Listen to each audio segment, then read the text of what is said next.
many families have at least one member with an allergy. So today we're going to make a really delicious deep chocolate cake that is wheat and gluten-free. You start with a half a cup of boiling water and add a half a cup of cocoa. Now cocoa is usually processed gluten-free. You can check your manufacturer and make sure that there's none in the plant where it's being made. So this is actually how this should look, and you just set that aside while you go on and mix the rest of the ingredients.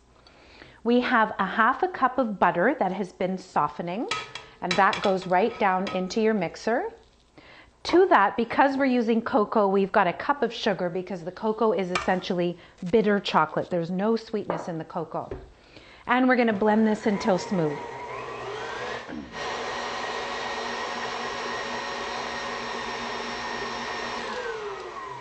Just going to scrape this down. And the next thing to go in here is 1 egg. That goes right in, along with a teaspoon of vanilla. That gives it great flavor. Just mix this up.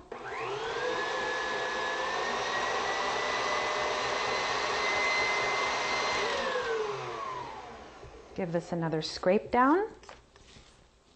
Okay, now for the dry ingredients, this is what's making it gluten-free, wheat-free. We're using rice flour, and rice flour actually gives the cake a wonderful flavor and texture. So I'm going to add what we call a pinch of salt. There we go, less than a sort of quarter teaspoon. A half a teaspoon of baking soda, and most baking sodas are gluten-free. You can check your manufacturer again. So the wet ingredients are nicely blended. Now we're going to add the buttermilk to our cocoa mixture. And buttermilk is a wonderful ingredient in baking that makes everything so moist. And this is going to go in, right in here.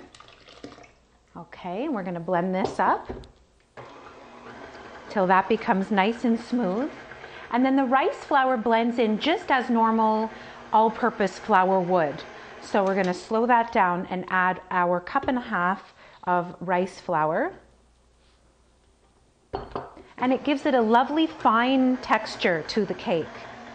So I'm just going to give this a scrape. I can smell that cocoa. I have to give that a little, All right, so that is nicely mixed.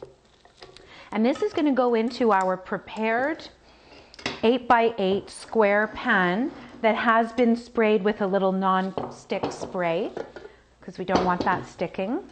And we pour it in, scrape it right into there. And it's going to go into a preheated 350-degree oven it takes about 45 minutes, but you're going to test it with a tester. Just poke it in and make sure it comes out clean, and that's when you'll know that it's ready. So our wheat and gluten-free deep chocolate cake has come out of the oven and cooled off. And you wouldn't know that it's gluten-free by looking at it. I'm going to take a square out here and give it a try. You can ice this, but with the buttermilk, it's so moist. We just love it as a snacking cake. Doesn't even need ice cream. It's moist and tender, and the cocoa gives it deep chocolate flavor. Maybe I will make a little icing for it later.